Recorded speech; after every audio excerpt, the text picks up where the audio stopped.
आप इतनी रात उस पुराने रोड पर कैसे पहुंची और आप वहां बेहोश कैसे हो गई? अर्णव निशा से बिल्कुल साफ साफ अपना सवाल पूछ लेता है। निशा अर्णव का सवाल सुनकर घबरा जाती है और सुहानी की तरफ देखती है। उसे समझ नहीं आ रहा था कि वो क्या जवाब दे। अगर वो सच कहती तो अर्णव उसकी बात पर बिल्कुल यकीन नहीं करता। अर्णव निशा की घबराहट नोटिस कर लेता है लेकिन कुछ कहता नहीं। अब मैं इनसे क्या कहूँ? मिस निशा, मैं आपके जवाब का इंतजार कर रहा हूँ। आखिर क्या होगा निशा का जवाब? क्या निशा अर्णव को सारी बातें बता देगी? मिस निशा, मैं आपके जवाब का इंतजार कर रहा हूँ। निशा अर्णव से नजरें चुराने लगती है। सर वो मैं क्या मिस निशा? निशा एक गहरी सांस लेती है और खुद को संभालती है। कल रात शायद मैं नींद में चल रही थी और चलते हुए विशिंग वेल तक चली गई। जब मेरी नींद खुली तो मैंने देखा कि मैं विशिंग वेल के पास खड़ी हूँ।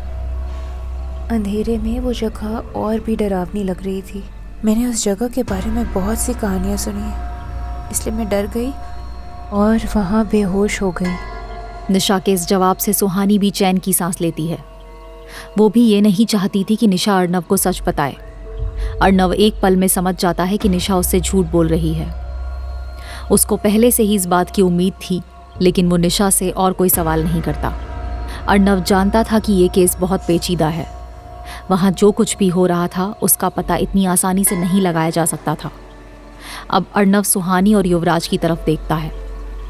दोनों के गले में गहरे खरोंच के निशान थे जो उन्हें उस साये ने दिए थे, और साथ ही सुहानी व्हीलचेयर पर बैठी थी। ऐसे में अर्णव का उन पर शक करना नॉर्मल था। आप दोनों के चोट कैसे लगी?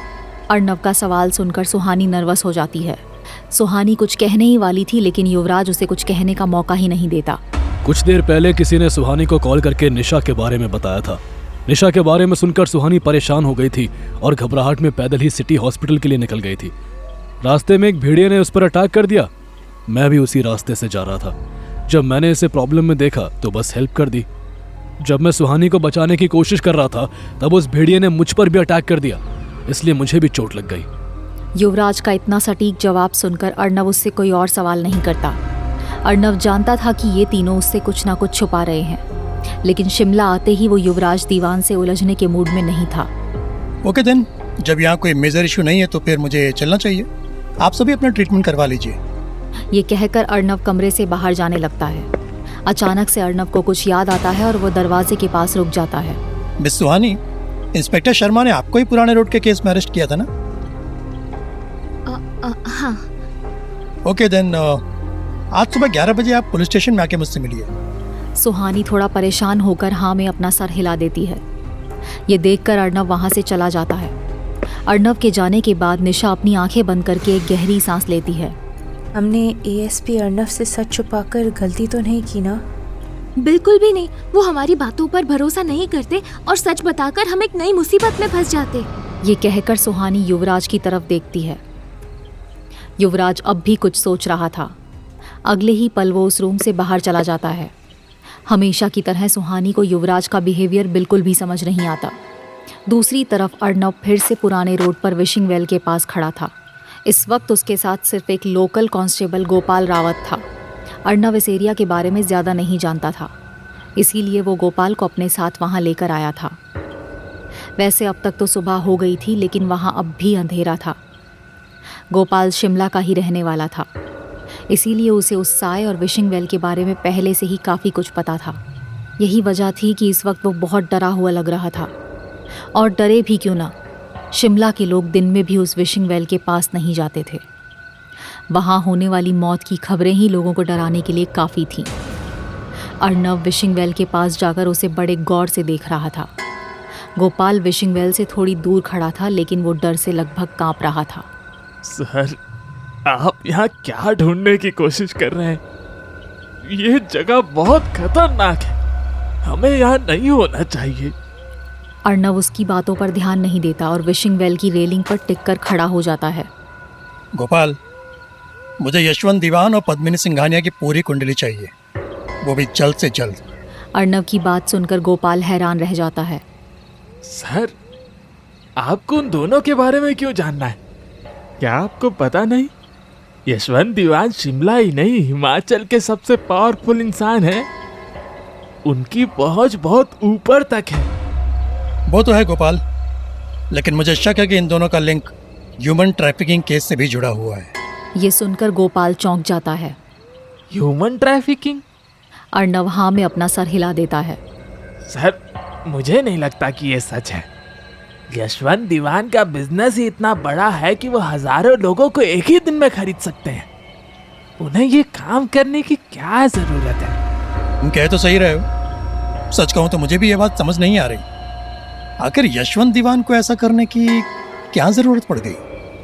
गोपाल, ये यशवंत दीवान इतने कम वक्त में इतने अमीर और पावरफुल कैसे बन गए? सर, इन सब के पीछे उनके बेटे युवराज दीवान हैं। युवराज दीवान? हाँ सर, दीवान एम्पायर शुरू तो यशवंत दीवान ने किया था, लेकिन इसे इस ऊंचाई तक युवराज दीवान ने पहुंचाया है। वो अपनी फैमिली की ढाल हैं। उनके रहते हुए कोई भी यशवंत दीवान को छू भी नहीं सकता। ये सुनकर अर्णव फिर से सोच में पड़ जाता है। उसे याद था कि शिमला आने से पहले उसे हर इंसान ने वार्न किया था कि वो युवराज दीवान से बिल्कुल ना उलझे। अर्णव यही सब सोच रहा था कि तभी सर, ऊपर देखिए। अर्णव फौरन ऊपर देखता है। एक बड़ा सा पेड़ तेजी से उसके ऊपर ही गिर रहा था। अर्णव बड़ी फुर्ती से वहां से हट जाता है और वो पेड़ अर्णव से सिर्फ 3 इंच दूर गिर जाता है। पेड़ के गिरते ही अर्णव को एक लड़की की फुसफुसाती हुई आवाज सुनाई देती है।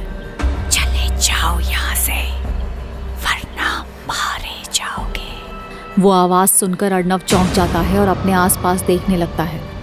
गोपाल भागकर अर्णव के पास जाता है। सर, आप ठीक तो है ना? अर्णव उस आवाज को सुनने की कोशिश कर रहा था जो उसने अभी अभी सुनी थी। गोपाल, क्या तुमने अभी अभी कोई आवाज सुनी? ये सुनकर गोपाल और भी ज्यादा डर जाता है। सर, कैसी आवाज? अर्णव समझ जाता है कि गोपाल ने वो आवाज नहीं सुनी है। यहाँ तो कोई भी नहीं है, फिर वो आवाज किसकी थी? ये सोचते हुए अर्णव विशिंग वेल की तरफ देखता है और फिर से उसकी तरफ बढ़ जाता है। गोपाल अर्णव को रोकने की कोशिश करते हुए कहता है, सर, वहां से दूर हट जाइए। वो बहुत ही मनहूस कुआं है। अर्णव गोपाल की बात को इग्नोर करके उस कुएं के अंदर झांकता है। कुएं के अंदर बिल्कुल अंधेरा था और अर्णव को कुछ भी नहीं दिख रहा था। तभी उस अंधेरे के बीच अर्णव को एक धुंधला सा चेहरा दिखाई देता है। अर्णव उस चेहरे को गौर से देखने की कोशिश करता है। अचानक वो चेहरा ऊपर उठकर अर्णव के चेहरे के एकदम पास आ जाता है और दूसरे ही पल वो चेहरा फिर से कुएं के अंदर चला जाता है। अर्णव ये देखकर घबरा जाता है और पीछे की तरफ गिर जाता है। गोपाल भागते हुए अर्णव के पास जाता है और अर्णव को उठाता है। सर, मैंने कहा था ना कि ये जगह ठीक नहीं है। अब चलिए यहाँ से। इस बार अर्णव गोपाल से बहस नहीं करता क्योंकि अभी अभी जो उसने देखा था वो उसके सभी लॉजिक से परे था। अर्णव गोपाल के साथ वहाँ से चला जाता है। इधर हॉस्पिटल में निशा और सुहानी एक दूसरे से बातें कर रही थीं। तभी एक नर्स उस रूम के अंदर आती है। मैम, मुझे अपनी चोट दिखाइए, मैं इसकी ड्रेसिंग कर देती हूँ। सुहानी समझ जाती है कि उस नर्स को युवराज ने ही भेजा है। थोड़ी ही देर में युवराज भी रूम के अंदर आ जाता है। सुहानी की गर्दन पर एक गहरी खरोंच लगी थी। नर्स उस चोट की ड्रेसिंग करने लगती है। ड्रेसिंग हो जाने के बाद वो नर्स सुहानी के पैर को देखती है। सुहानी के पैर में काफ़ी ज़्यादा चोट आई थी, जिसकी वजह से उसका पैर सूज गया था। जैसे ही नर्स सुहानी के पैर को छूती है, दर्द से सुहानी की चीख निकल जाती है। युवराज वहाँ खड़ा ये सब देख रहा था। आप यहीं रुकिए, थोड़ी देर में डॉक्टर आकर आपका पैर चेक करेंगे। ये कहकर नर्स उस कमरे से बाहर चली जाती है। निशा भी बेड से नीचे उतर जाती है। मैं वॉशरूम होकर आती हूँ। निशा वॉशरूम चली जाती है। अब उस रूम में युवराज और सुहानी के अलावा और कोई नहीं था। युवराज चलकर सुहानी के पास आता है और उसके व्हील चेयर के सामने घुटने के बल बैठ जाता है। युवराज को ऐसा करते देख सुहानी चौंक जाती है। इससे पहले कि वो युवराज से कुछ कह पाती, युवराज उसका वो पैर अपने हाथों में लेता है जिसमें चोट लगी थी। सुहानी अपने पैर पीछे लेने की कोशिश करती है।